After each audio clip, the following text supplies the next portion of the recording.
괴물들만 모인다는 미국의 메이저리그에서 전무후무한 기록을 써내려가고 있는 오타니 쇼헤이. 2024 내셔널리그 만장일치 MVP를 받고 전 세계를 통틀어 한 시즌에 50개의 홈런과 50개의 도루를 동시에 기록한 유일한 선수입니다. 이런 좋은 성적을 내는 데에는 그의 피지컬이 큰 역할을 했습니다. 고교 시절 185-65의 마른 체중을 늘리기 위해 하루에 밥을 15공기씩 먹은 일화는 이제는 유명합니다. 그의 영양사 오마에는 오타니는 영양에 관해서 더 이상 노력할 수 없다는 생각이 들 정도로 노력하고 있다 라고 얘기했습니다. 그렇게 현재는 102kg의 체중이 되었습니다. 도대체 오타니는 어떻게 저런 피지컬을 가질 수 있었을까요? 이 영상을 끝까지 보시면 오타니의 벌크업 비결을 토대로 우리도 어떻게 하면 저런 피지컬을 가질 수 있는지 알게 되실 겁니다. 그가 처음 몸 만들기에 성공한 건 고등학생 때입니다. 65에서 86kg까지 체중을 증량했는데요. 일본 방송에서는 이때 오타니의 말도 안 되는 식단을 보여줬습니다. 아침 밥 5공기, 간식 거대 주먹밥, 점심 특 도시락 1개, 간식 빵 대짜 도시락, 저녁 밥 10그릇, 평균 10,000칼로리의 식단이었습니다. 일반 남성의 4배에 달하는 식단인데요. 밥을 계속 먹는 게 힘들 때는 계란 낫또밥으로 대신하여 질리지 않도록 했다고 합니다. 어떤 분들은 일반인은 저렇게 먹으면 탈난다, 저 정도 먹는 건 타고난 소화력이 좋은 거다 라고 하시는데요. 제 생각도 같습니다. 오타니가 매일 저렇게 먹지는 않았을 겁니다. 이론상 매일 하루에 10,000칼로리를 먹으면 소모하고 남은 칼로리가 최소 6,000칼로리는 되고 6,000칼로리는 대략 지방 1kg이 되기 때문에 오타니는 한두 달 만에 30kg가 쪘을 겁니다. 그래서 매일 이런 식단을 하기보다는 비시즌에 체격을 키우기 위해 틈틈이 하지 않았을까 싶습니다. 오타니 식단에서 중요한 건 바로 탄수화물 비율입니다. 식단에서 밥이 15공기로 탄수화물이 압도적으로 많다는 것입니다. 제가 덩치를 키우고 싶을 때 실수했던 것이 운동했으니까 단백질 꼭 챙겨 먹어야지 하면서 단백질만 충분히 먹으려고 했다는 것입니다. 벌크업을 원한다면 무조건 탄수화물 비율이 하루 식단에서 50% 이상이 되어야 합니다. 왜냐하면 탄수화물은 소화가 빠르고 가격이 저렴하며 칼로리가 적당히 높아 벌크업을 하는데 유리합니다. 그리고 쌀밥 한 공기에 단백질이 10g 포함되어 있기 때문에 탄수화물을 섭취하면 자연스레 단백질 섭취량도 늘어나게 됩니다. 여러분도 오타니와 같은 체격을 갖고 싶으시다면 쌀밥을 포함한 탄수화물 섭취량을 늘리는 것을 추천합니다. 오타니는 고등학생 때 20kg을 증량하며 구체적인 목표를 설정했습니다.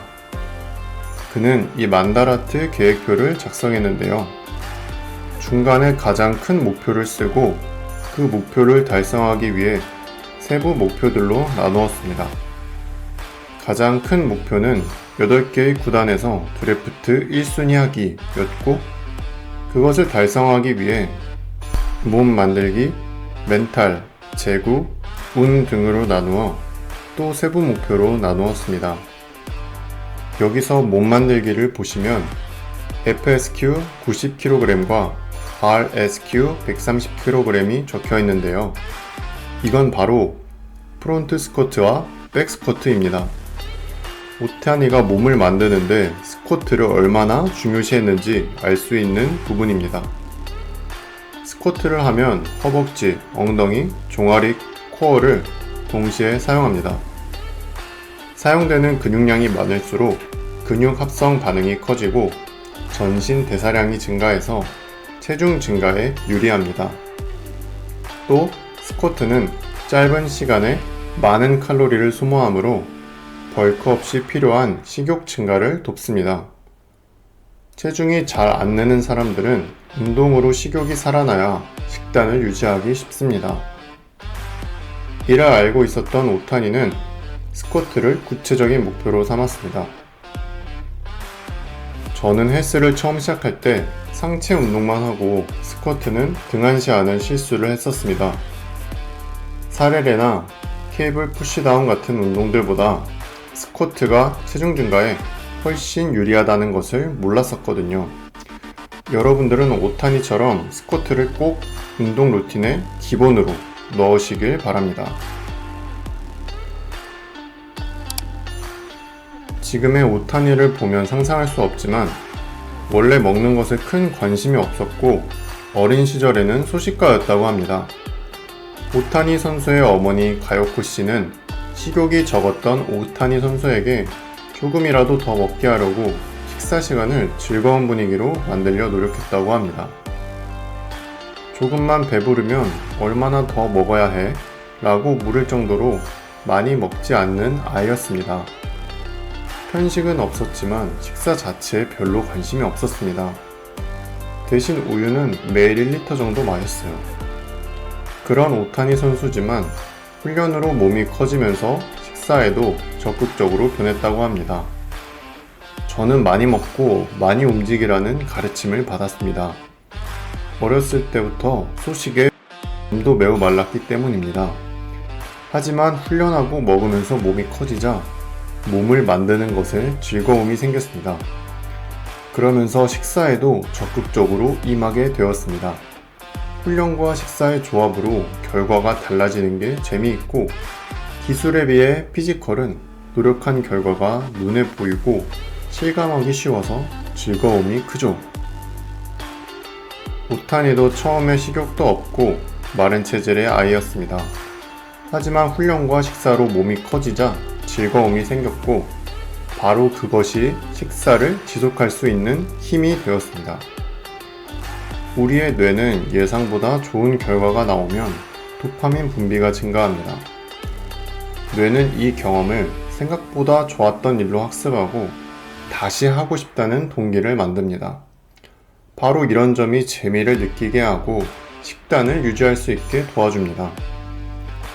저도 처음에는 계속 먹는다는 게 힘들었지만 몸이 커지고 주변 사람들에게서 달라졌다는 소리를 듣다 보니 점점 더 흥미가 생겼습니다. 내가 어디까지 변할 수 있을까? 라는 생각도 들더라고요. 여러분도 처음 시작은 힘드시겠지만 첫 변화를 느낄 때까지만 참고 노력해보는 게 어떨까요?